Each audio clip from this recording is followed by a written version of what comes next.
Le principal mandat de la Commission de la capitale nationale du Québec est d'aménager et de faire la promotion de notre région. Toujours dans cette idée de la rendre plus belle et attrayante, saviez-vous que la Commission a réalisé plus de 15 mises en lumière nocturnes sur des édifices patrimoniaux ou des sites emblématiques dans la capitale? Allons découvrir le plan lumière. Madame Coulouris, parlez-moi du plan lumière et des paramètres qui guident la Commission dans chacune des réalisations.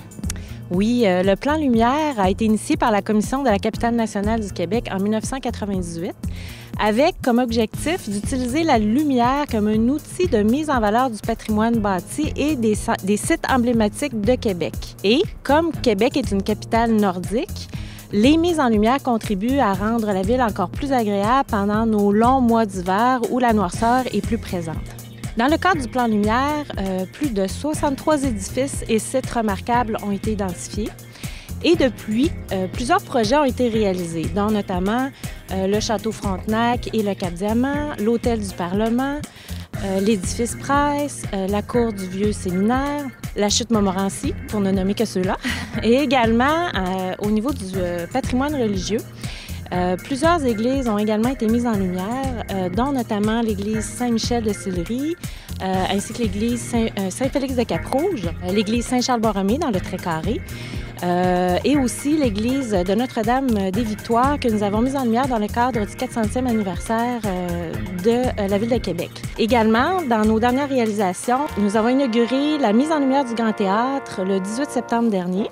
Ce qu'il faut mentionner, c'est que tous ces projets ont fait vraiment l'objet d'une analyse approfondie et de concepts de mise en lumière détaillés afin de trouver les meilleures stratégies d'éclairage pour mettre en valeur soit les caractéristiques architecturales de chacun des édifices ou encore les caractéristiques physiques des sites emblématiques. D'ailleurs, on se trouve présentement au Musée national des beaux-arts du Québec qui a été mis en lumière par la Commission. Parlez-moi de la prochaine réalisation qui est à venir dans le cadre de ce projet-là. Au niveau du plan lumière, nous sommes actuellement à travailler en chantier, donc présentement, à travailler sur la mise en lumière de l'église de Saint-Augustin de Desmaures. Et justement, cette semaine, nous avons travaillé à ajuster les éclairages au clocher de l'église.